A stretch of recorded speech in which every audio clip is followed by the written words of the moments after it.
আমি সকল মানুষের কাছে এটা বলবো যে বাংলাদেশে আজকে সত্যি মাইনরিটিজের উপরে যে অত্যাচার চলছে সেটা আমরা কেউ ভালো চোখে দেখছি না।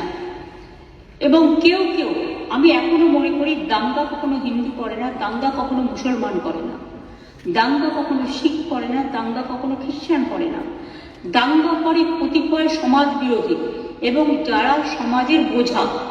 সুতরাং এই ব্যাপারটিকে এই অ্যাঙ্গেল থেকে দেখে আমরা সবাই যেন এমন কোনো মন্তব্য না করি যাতে আমাদের কোনো রকম পরিস্থিতি বাংলায় এটাকে নিয়ে খারাপ হয়। আমি কৃতজ্ঞ যে একদিকে হিন্দু ধর্মের মানুষরাও প্রতিবাদ করছেন, অন্যদিকে সংখ্যালঘু ইমামরাও কালকে প্রেস কনফারেন্স করে পরিষ্কার বাংলাদেশে যে মাইনরিটিদের উপর অত্যাচার হচ্ছে তারাও কিন্তু এটাকে তীব্র নিন্দা করেছেন এবং মাইনরিটিদের সেফটি এবং সিকিউরিটির ব্যাপারে বলেছেন। এটা বাংলায় প্রথম, যারা মনে রাখবেন এটা আমাদের ধর্মনিরপেক্ষতার একটা প্রধান একটা স্তম্ভ এবং আমি সকলকে এই জন্য অভিনন্দন জানাচ্ছি। আমাকে অনেক সংখ্যালঘু সম্প্রদায়ের অনেকে বলেছিলেন যে আমরা মিছিল করতে চাই প্রতিবাদ করে। আমি বলেছিলাম না, মিছিল করলে অনেকে তো আছে জানেন এই সময় সুযোগ নেয় রাজনীতি, আবার একটা দাঙ্গা লাগিয়ে দেবে। আমি দাঙ্গাতে চাই না, আমরা দাঙ্গা চাই না, শান্তি চাই। একটা হিন্দুর গায়ে যে রক্ত আছে, একটা মুসলিমের গায়ে সে রক্ত আছে, একটা ভাইয়ের গায়ে যে রক্ত আছে, একটা বোনের গায়ে সে রক্ত আছে, একটা পাঞ্জাবির গায়ে যে রক্ত আছে, একটা শিখের গায়ে খ্রিস্টানের গায়ে সে রক্ত আছে।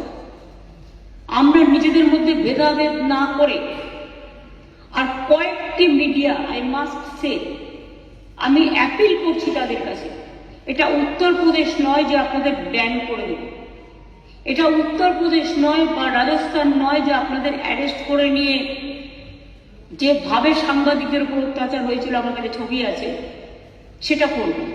কিন্তু আমি নিশ্চয়ই আবেদন করতে পারি, অনেকগুলো ফেক ভিডিও বাজারে চলছে, কোনো একটা পলিটিক্যাল পার্টির পক্ষ থেকে কিছু ফেক ভিডিও চালিয়ে আগুন লাগাবার চেষ্টা করা হচ্ছে।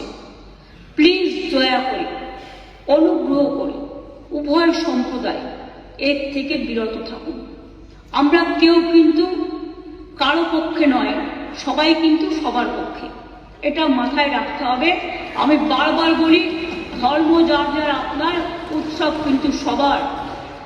বাংলাদেশের ব্যাপারে government of India, late government of India to decide. এখানে আমরা যেন কেউ অতিরিক্ত কথা না বলি এবং অতিরিক্ত কথা বলে পরিস্থিতিটা নষ্ট না করি।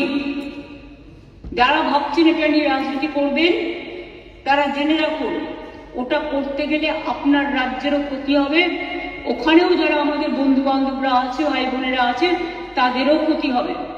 আমরা এটা চাই না। গভর্নমেন্টের কতগুলো পলিসি আছে, যেমন এক্সটার্নাল অ্যাফেয়ার্স পলিসি, এটা গভর্নমেন্ট অফ ইন্ডিয়ার ভাগ্যে পড়ে, আমাদের নয়, ওদের জুরিসডিকশনে পড়ে। অনেকে ওপার বাংলা থেকে এপার বাংলা আসতে চাইছে কিন্তু তারা ঢুকতে পারছে না।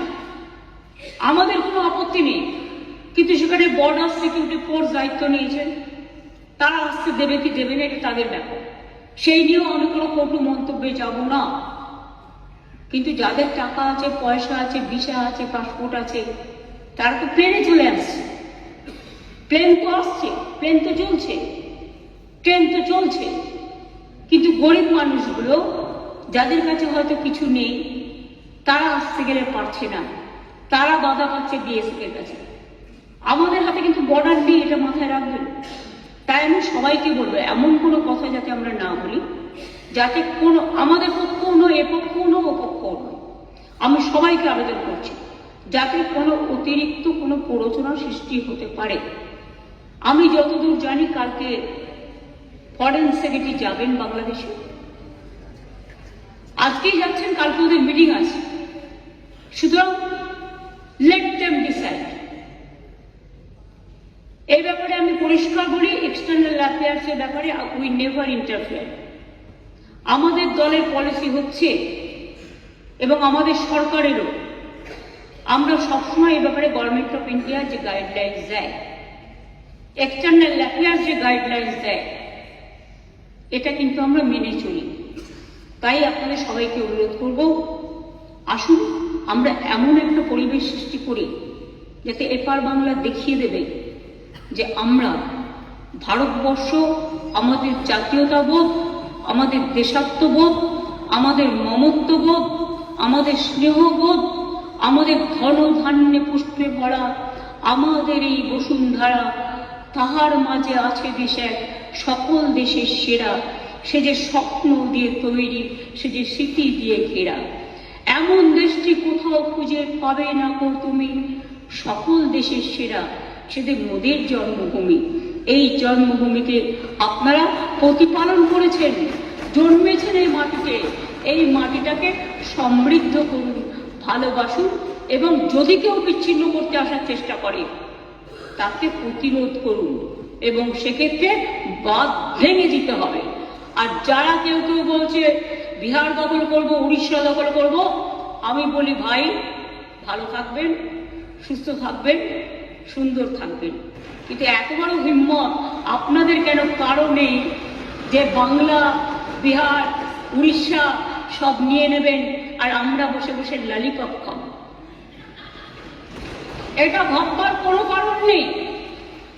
আমরা যথেষ্ট সচেতন নাগরিক এবং আমরা যথেষ্ট সক্রিয়, কিন্তু আমরা ধৈর্যের পরীক্ষা দিই।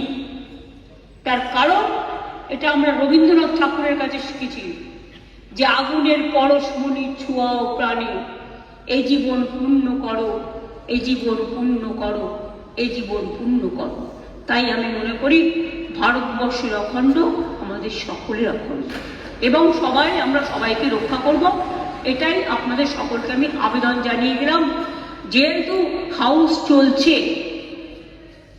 লোকসভাতেও আমাদের মেম্বাররা নিশ্চয়ই আলোচনা করবেন সুযোগ পেলে। কাজে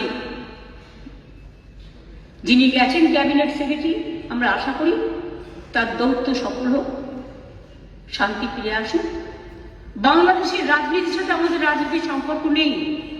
ওরা কে কি রাজনীতি করবে সে নিয়ে আমরা কোনো কথা বলতে চাই না, কিন্তু আমাদের দেশের যে ধর্ম নিরপেক্ষতা, যে গণতন্ত্র, যে সংবিধান, আমরা যেন সেটাকে মেনে চলি। আমরা যেন অন্য কোনো উস্কানিতে আমরা যেন কোনো উস্কানি না দিই, এটুকুই আমার আবেদন। অনেক ধন্যবাদ স্যার এই টাইমটা আমায় দেওয়ার জন্য।